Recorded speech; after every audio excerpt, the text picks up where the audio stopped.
Hola, mi nombre es Natalia Jiménez y mi compañera Luisa Fernanda Mosquera, estudiantes de 10º semestre del programa de Fonoaudiología, estamos realizando la práctica de énfasis en el Centro de Escritura, Lectura y Oralidad Académica.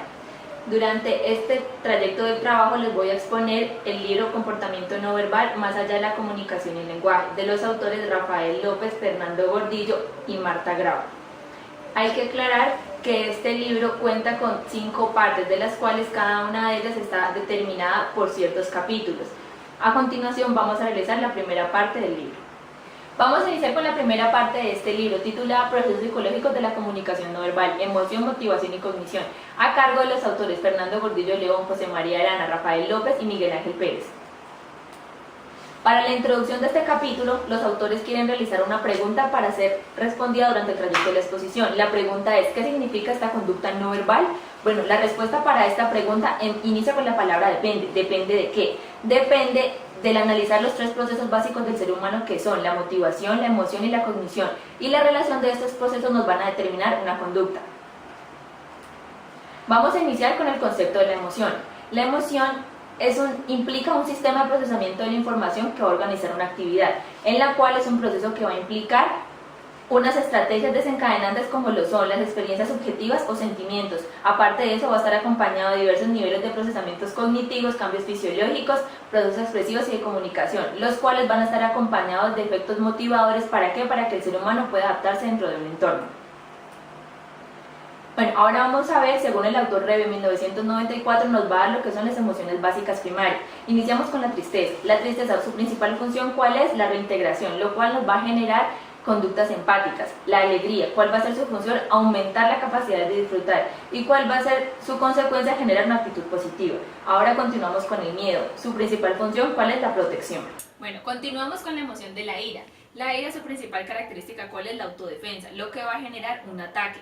Ahora, la sorpresa. La sorpresa, su principal función, ¿cuál es? Explorar, lo que va a estar acompañado de procesos cognitivos para dirigirse hacia una situación novedosa.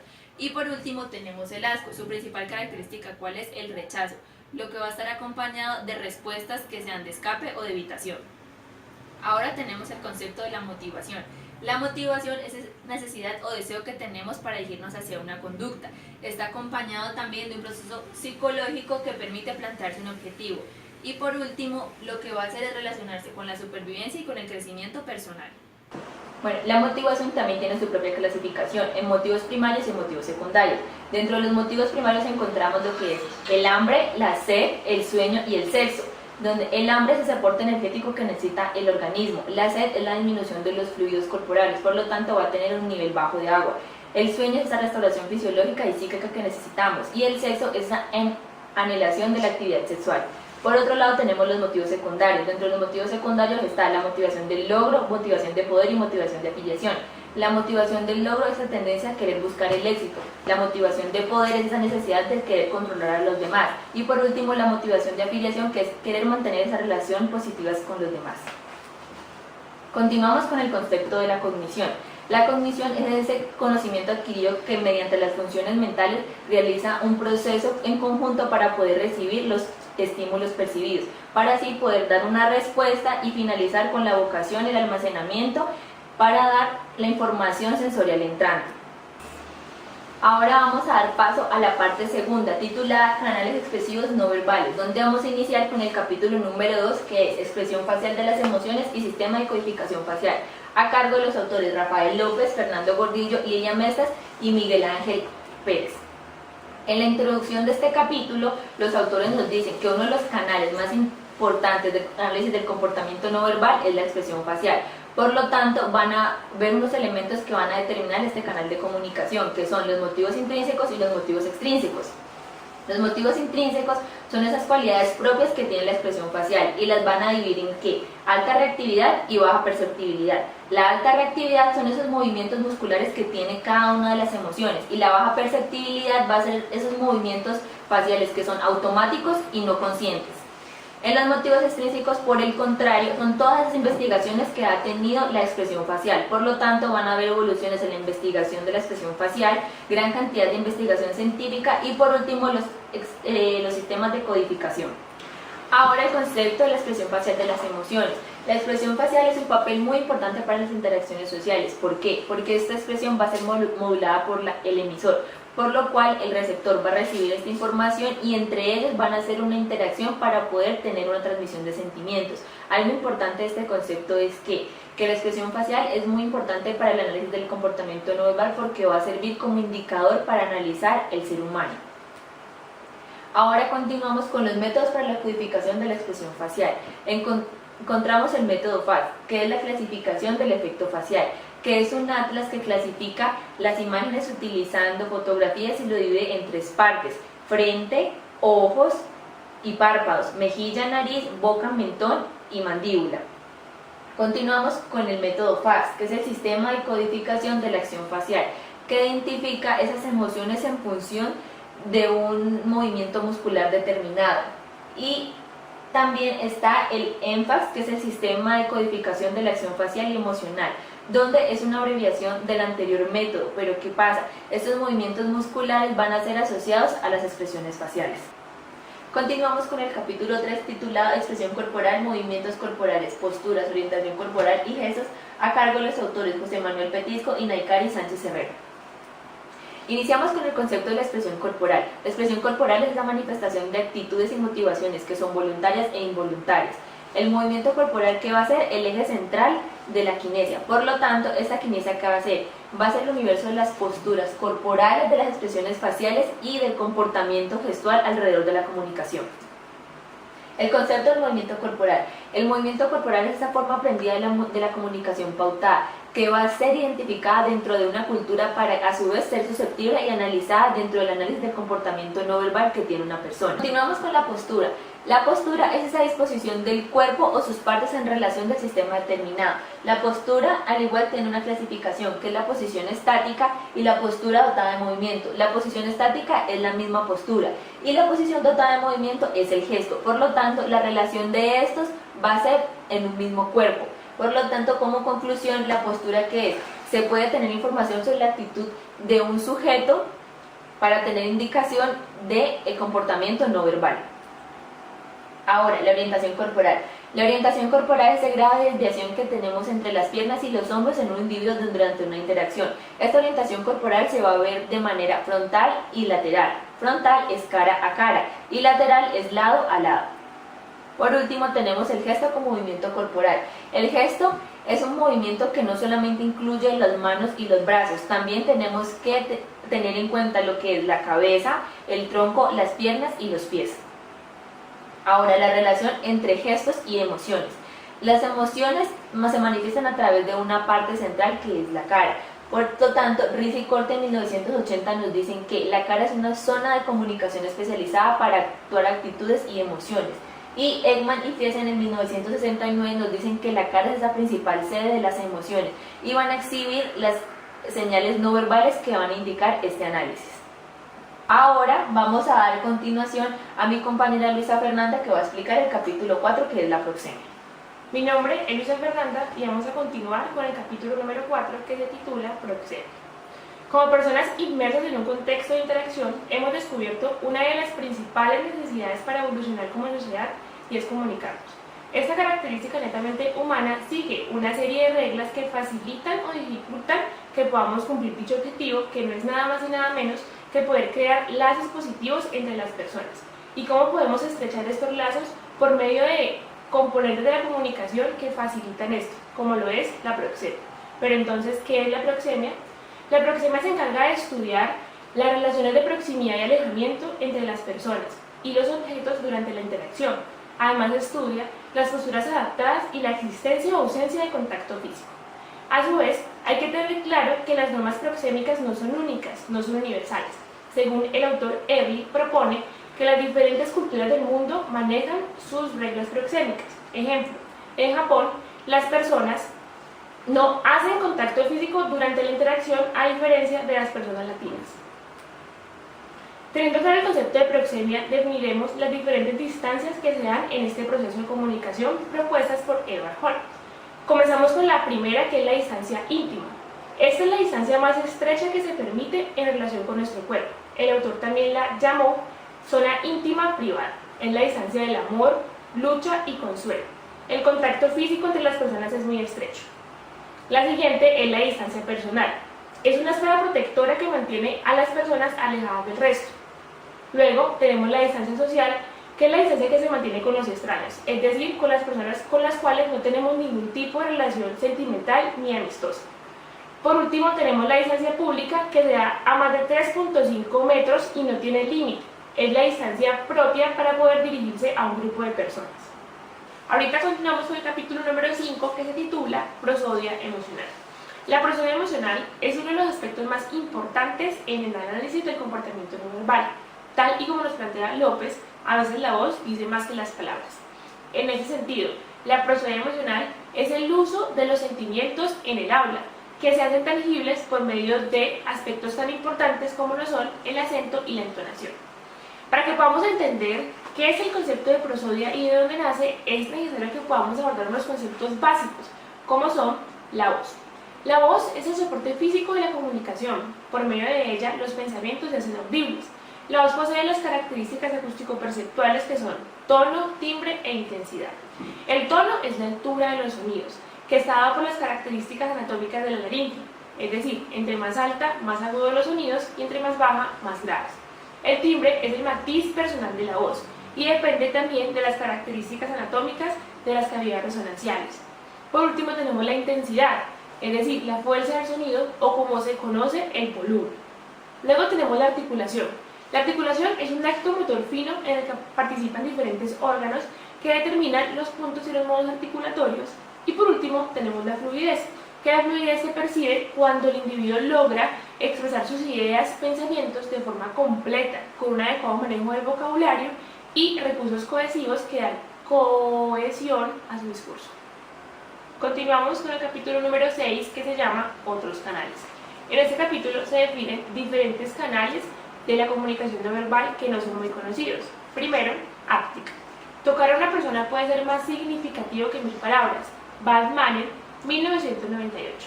Áptica es contacto físico, que más que ser sustancial en la comunicación humana, es una necesidad básica que se desarrolla en los primeros días de vida. Provocar contacto físico, o por el contrario, evitarlo, puede indicar una actitud positiva o negativa hacia el prójimo. Apariencia. Pocos ven lo que somos, pero todos ven lo que aparentamos. Nicolás Maquiavelo. El aspecto personal se considera un canal de comunicación de gran influencia, la preferencia por un estilo de vestir. Incluso, la elección por un determinado color puede dar información que se evalúa en este canal. Opulencia. Para ver claro, basta con cambiar la dirección de la mirada. Antonini Desailly. La opulencia es el estudio de la mirada. Estudia variables tan específicas como lo son la dilatación y la reducción de las pupilas. También el camuflaje que se da por medio del parpadeo. Por último, tenemos la cronémica. Confía en el tiempo, que suele dar dulces salidas a amargas dificultades. La cronémica es un canal silencioso, pero de mucha importancia, en el que evalúa la exactitud y el rigor de una persona, cómo distribuye su tiempo, que da mucho a hablar de esa persona. Bueno, ahora continuamos con la parte tercera, que se titula Comportamiento y personalidad, escrita por los autores José Luis González y Rafael López. Esta parte se compone por el capítulo número 7, llamado Personalidad y comportamiento, perfilación indirecta de la personalidad. Es necesario que podamos abordar primero el concepto de personalidad, el cual se define como una organización dinámica en el interior de una persona, de los sistemas psicofísicos que crean patrones característicos del comportamiento, pensamientos y sentimientos. Alport, 1961. Esta definición hace hincapié a que la personalidad es un proceso interno que está mediado por diferentes fenómenos como lo biológico y lo genético que determinan nuestra manera de actuar. Ahorita vamos a ver lo que se llama los modelos en el estudio de la personalidad, que son 3: modelo internalista, situacionista y modelo interaccionista. El modelo internalista nos propone: el comportamiento es consciente a lo largo del tiempo y estable en diferentes situaciones, lo cual hace que podamos predecir conductas propias y de las demás personas. El modelo situacionista dice: el comportamiento es el resultado de las diferentes situaciones en que la persona se encuentre. Las causas del comportamiento son externas de las personas, por eso conocer las situaciones nos va a predecir las conductas exactas de alguien. Por último, el modelo interaccionista propone: el comportamiento es resultado de la interacción continua entre situación, organismo y conducta. No alude el comportamiento a un solo factor, sino que dice que es el equilibrio entre los factores ya mencionados. Ahorita continuamos con teoría de los rasgos. La teoría de los rasgos hace alusión a que la personalidad es algo cambiante. No encaja una persona en una simple personalidad. Por esa razón propone los superrasgos de Eysenck. Él propone 3 superrasgos. El primero, extroversión o introversión. Dice que las personas extrovertidas son personas abiertas y que anhelan estar todo el tiempo en compañía. Por el contrario, las personas introvertidas son tranquilas e introspectivas. Pasamos al superrasgo denominado estabilidad emocional y neuroticismo. Las personas que son neuróticas son ansiosas y tienen frecuentes cambios de humor, diferente a las personas que manejan bajos niveles de neuroticismo, que son personas tranquilas. Por último, tenemos el psicoticismo. Son personas que tienden a ser agresivas y generalmente no les importa a las demás. Ahora seguimos con la parte cuarta, titulada Protocolo de Análisis de Comportamiento No Verbal. Hay que aclarar que esta parte está dividida en 2 capítulos. El primer capítulo, que es el 8, es Protocolo de Análisis de Expresión Facial por los autores Rafael López, Fernando Gordillo, Juan Enrique Soto, Miguel Ángel Pérez y Cristian Salomi, donde en la introducción nos dice que la Universidad de las Expresiones Faciales de las Emociones Básicas está acompañada por la existencia de vías neuronales que diferencian los movimientos faciales intencionados y automáticos, los cuales están acompañados por unos núcleos temáticos cognitivos asociados a las emociones. Bueno, este protocolo tiene varios sustentos teóricos, que son emociones básicas, categorización, vías diferenciales y núcleos temáticos. Las emociones básicas, hay que recordar un poco el concepto de lo que es la emoción para poder entender el protocolo de la expresión facial, con el fin de diferenciar el estudio dimensional de la emoción y el estudio categorial. Bueno, el estudio dimensional se divide en 3 ejes. El primero, que es valencia afectiva, activación y eje de control. La valencia afectiva va de lo agradable a lo desagradable. La activación va de la calma al entusiasmo y el eje de control va del extremo controlador a ser controlado. Luego seguimos con las emociones discretas. Las emociones discretas son esas características distintivas que tiene cada una de las emociones. Aparte de eso, tiene cada una de ellas un proceso cognitivo distintivo. Por lo tanto, la expresión facial siempre va a tener un carácter universal. Bueno, ahora seguimos con las vías diferenciadas. Las vías diferenciadas son 2, las espontáneas y las conscientes. Las espontáneas necesitan de poco proceso cognitivo y las conscientes requieren de proceso cognitivo, lo cual van a plantear las expresiones faciales. Aquí encontramos el procesamiento cognitivo para poder realizar una expresión facial. Encontramos la vía lenta y la vía rápida. La vía lenta es la sensorotalámica cortical, que es dirigida por la corteza cerebral, donde vamos a encontrar expresiones faciales complejas y precisas, y la vía rápida, que es la sensorotalámica límbica, que es dirigida por el sistema autónomo. Son expresiones faciales rígidas y automáticas. Ahora continuamos con los núcleos temáticos. ¿Qué son los núcleos temáticos? Es la aceptación que nosotros tenemos para poder provocar una emoción. Este proceso tiene 3 pasos. El primero, ¿cuál es? Una situación que genera una interpretación cognitiva. Luego, esto va a generar una emoción. Por lo tanto, estos dos pasos anteriores que van a hacer se van a combinar para poder dar una característica distintiva de lo que es el ser humano. Ahora ya podemos entender lo que es el protocolo de expresión facial. Es una herramienta para poder detectar la congruencia o incongruencia de esas expresiones faciales en una persona. Este desarrollo del protocolo tiene 4 fases. Bueno, la primera fase es la emoción esperada. Esta emoción esperada es cuando se busca a partir de una situación, como por ejemplo, si ganas un examen vas a estar alegre. En cambio, si pierdes un ser, puedes estar triste. Luego continuamos con la emoción mostrada. La emoción mostrada, ¿cuál es? Es cuando analizamos, observamos la expresión facial de la persona. Ahora tenemos lo que es la comparación visual. Esta comparación visual es ese análisis entre la expresión facial y la expresión verbal. Y por último encontramos lo que es el análisis fino. Este análisis fino se comprueban las unidades de expresión facial de la persona con las unidades de expresión facial universales de la correcta expresión facial que tiene que tener una emoción. Seguimos con el capítulo 9 de la parte cuarta, que es el protocolo de análisis del comportamiento no verbal. Entonces, en esta introducción nos dicen que este es el único protocolo que existe, por lo tanto va a tener 3 conceptos, lo que es la percepción del estímulo, la existencia de las diferencias individuales y la existencia de los canales expresivos o no verbales. El primer proceso es el proceso emocional, donde inicia con la aparición de un estímulo hasta llegar a una determinada conducta. Los autores lo determinan de 3 maneras, que son donde observan los procesos no observables que se convierten en inferencias, los procesos observables y las percepciones no conscientes. Ahora tenemos lo que es la línea basal. Esta línea basal, ¿a qué se refiere? A todos los cambios conductuales que tenemos en la expresión facial. Y por último analizamos lo que es los canales expresivos que fueron explicados anteriormente, donde hablábamos de la parte de oculesia, el áptica, el lenguaje, que son la extracción de esos datos conductuales para poder dar una finalidad a este protocolo de comportamiento no verbal. Ahora vamos a dar paso a mi compañera Luisa Fernanda Mosquera, que va a explicar la parte quinta.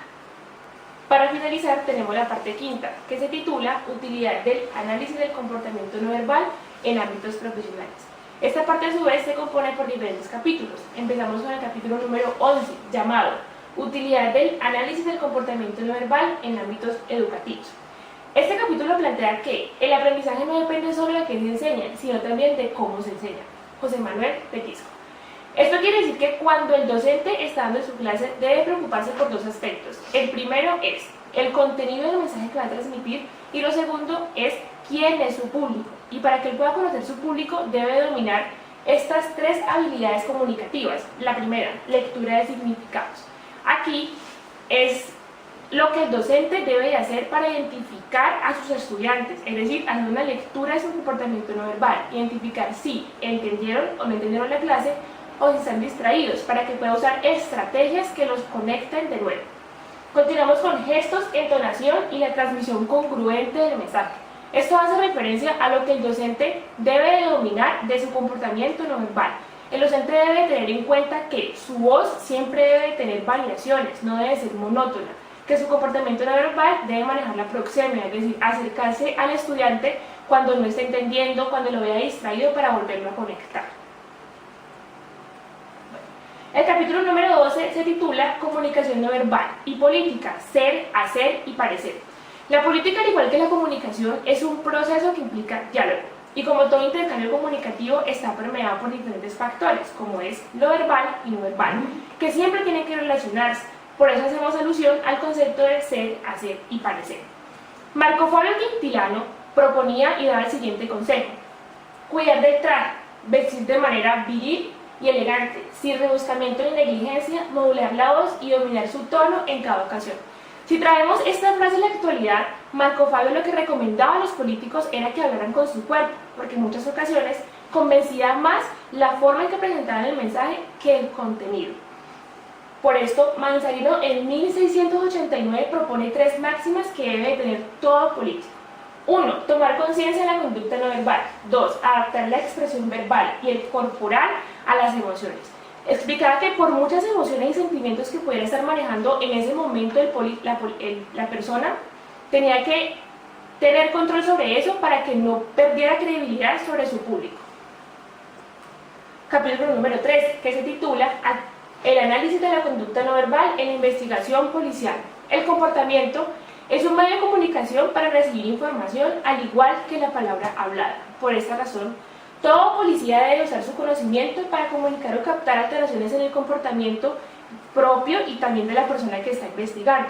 En cuanto a su comportamiento propio, el policía tiene que hacer un contacto visual directo, tiene que tener un tono de voz grave y una postura erguida que le muestre al investigador que él es la persona que tiene en ese momento el mando. Y también debe estar pendiente de las conductas no verbales del investigado, porque esto va a hacer que pueda predecir conductas de agresión. Continuamos con el capítulo número 14, que se titula El comportamiento no verbal en los procesos de mediación. Los conflictos surgen, se nutren y se mantienen por la comunicación. Paradójicamente, es la comunicación el canal para resolverlos. Sánchez y Díaz en el 2013. La mediación es un proceso comunicativo de tres personas, donde el mediador es una persona que todo el tiempo está transmitiendo mensajes a nivel verbal y no verbal. Por esa razón debe dominar tres destrezas, que son las siguientes: observación, escucha activa y lenguaje afectivo. En cuanto a la observación, tenemos que implica utilizar todos los sentidos, requiere atención, concentración y una interpretación global de la situación. En la escucha activa, la persona que está mediando debe tener una postura abierta, que haga que las personas que están en ese momento en conflicto tengan la capacidad de hablar y poder mediar.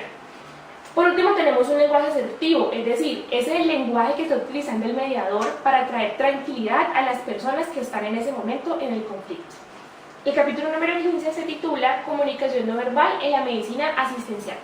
La capacidad del médico para detectar las señales verbales de los pacientes es crítica, debido a que este proceso de comunicación tú a tú se ha visto roto por diferentes factores. Diferentes investigaciones han llegado a la conclusión que la exploración de las preocupaciones de los pacientes aumenta la satisfacción y la adherencia a los tratamientos. Por esta razón se recomienda que todos los médicos deben hacer lo siguiente: estar, primero, pendientes de las señales no verbales de los pacientes y de la información sobre las reacciones emocionales, porque esto va a dar mucha información sobre diferentes síntomas para llegar al final a un diagnóstico asertivo. Tenemos el último capítulo que se titula Utilidad del comportamiento no verbal en la mediación pericial. Cuando se habla de mediación pericial se refiere a lo que es el engaño clínico y su detección. El análisis del comportamiento no verbal es una herramienta muy útil para la detección del engaño clínico. Por esto se ha propuesto un sistema de análisis que se llama SET, Sistema de Análisis de Validez en la Mediación Evaluadora. Este sistema lo que hace es evaluar estos tres componentes: la verosimilitud, la veracidad y la verificación.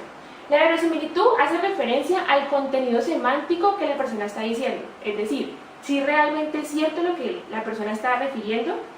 La segunda, que es veracidad, hace referencia a que tiene que haber relación entre el comportamiento verbal y no verbal de la persona.